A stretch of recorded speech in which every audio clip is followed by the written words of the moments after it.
পশুপালকৰ আস্থা লাভ কৰিবলৈ সক্ষম হৈছে ভোকেল ফৰ লোকেলৰ আধাৰত ঢেকিয়াজুলিত স্থাপন কৰা ভিয়ম গ্লোবেলৰ পশুখাদ্যই।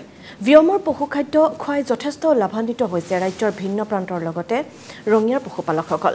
কোনো ধৰণৰ ৰাসায়নিক পদাৰ্থ ব্যৱহাৰ নকৰাকৈ সম্পূৰ্ণ স্থানীয় উপাদানেৰে প্ৰস্তুত কৰা উচ্চমানৰ এই পশুখাদ্যই গোপালক আৰু গাহৰি পালকসকলক লাভান্বিত কৰিছে।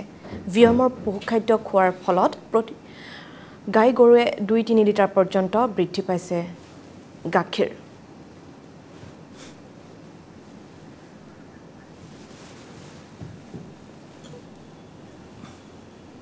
মানে কি মানে এইটো বস্তুটো অৰ্গেনিক হয়, মানে বস্তুটো নি পেলাই মই খুৱাই গম পালোঁ আৰু মই ভেটেনেৰি ডক্টৰ এজন আছে, মই তেওঁলোকৰ কথা পাতিলোঁ, তেওঁকো দেখালোঁ। মই তেওঁ সেই দুটাৰ মাজত মানে ডিফাৰেঞ্চটো চাই পেলাই মোক ক'লে এইটো বস্তু কোৱালিটিটো বহুত ভাল, আপুনি ক'ৰ পৰা ল'লে? বোলো মই এনেকৈ ওচৰতে এখন দোকান হৈছে, ঠিক আছে আপুনি এইটো খুৱাই থাকক। আৰু মই তাৰপিছত প্ৰেক্টিকেলি মই বস্তু এটা পালোঁ, এইটো খোৱাৰ পিছত তাৰমানে গাখীৰটো মানে গৰুটো বাঢ়ি গৈছে গ্ৰেজুৱেলি। মোৰ মোটামুটি 1.5 লিটাৰমান গাখীৰ বাঢ়িছে।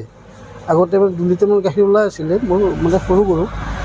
দেখিলোঁ এই দানাটো খোৱাৰ পিছত মই ৰিজাল্টটো বহুত ভাল পালোঁ। আগত মোৰ পাৰ্থক্য মানে আগত আপোনাৰ যিটো ফেট এছেনেছ আছে সেইটোত খুবেই বেয়া আছিল আৰু এতিয়া এইটোত মই খুবেই ভাল পাইছোঁ।